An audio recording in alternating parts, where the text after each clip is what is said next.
Ang katanungan ko po ay, kung sakaling ako po ay sumakabilang buhay, tapos magkaiba kami ng relihiyon o paniniwala sa parents ko, magkikita po ba kami sa kabilang buhay? Kahit na magkapareho kayo ng paniniwala, hindi naman ibig sabihin kung magkapareho kayo, magkikita na kayo.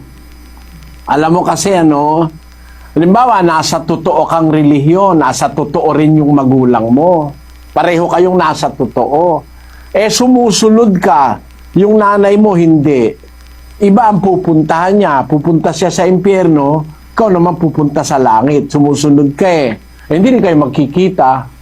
Di ba, no? O kaya halimbawa, sumusunod yung nanay mo. Ikaw naman hindi sumusunod. Nanay mo mapupunta sa langit, ikaw naman mapupunta sa impyerno. Hindi rin kayo magkikita. Para magkita kayo, dapat magkasama kayo sa tunay na relihiyon, magkasama pa rin kayo sumusunod. Ngayon, lalo na kung magkaiba kayo ng relihiyon. Baka yung isa mali, yung isa tama. Kahit ano gawin mo, pag mali relihiyon mo, di ka makakarating sa langit. Dahil tinuturuan ka ng mali 15:14 ng Mateo. Pabayaan ninyo sila. Sila'y mga bulag na taga-akay. At kung ang bulag ay umakay sa bulag, ay kapwa sila mga huhulog sa hukay. Yung isang inaakay ng bulag, mali ang relihiyon, mapupunta ka sa hukay. Yung inaakay ng totoo, mapupunta naman sa langit. Ang layo ng hukay kaysa sa langit. Ang tawag dun sa Grego, Tartaros. Inferno ang tawag. Napakalalim doon. Hindi kayo magkikita. Ganun yon, kapatid. Pero kung halimbawa, pareho kayong nasa tama, pareho kayong sumunod, ang possibility, magkikita kayo. Sa buhay na walang hanggan, magkakasama kayo. Halimbawa, yung sinabi ng ating Panginoong Hesukristo doon sa Lucas.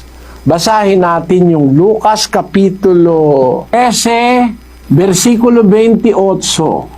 Diyan na nga ang pagtangis at ang pagngangalit ng mga ngipin kung makakita ninyo si Abraham at si Isaac at si Jacob at ang lahat ng mga propeta sa kaharian ng Diyos, at kayo'y palabasin, at sila'y magsisipanggaling sa silanganan at sa kalunuran at sa timugan at sa hilagaan at magsisiupo sa kaharian ng Diyos. Kita mo, pagka nasa kaharian na ng Diyos, makikita mo ron si Abraham, si Isaac, si Jacob.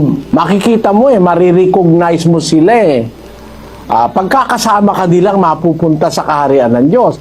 Pero pag pinalabas ka, doon ka sa kung saan yung pagtangis at ang pagngangalit ng mga ngipin, ang sabi ni Kristo. Kung may possibility makita mo si Abraham, Isaac at si Jacob, lalo naman yung nanay mo siguro kung pareho kayong nandun. Makikita mo yon.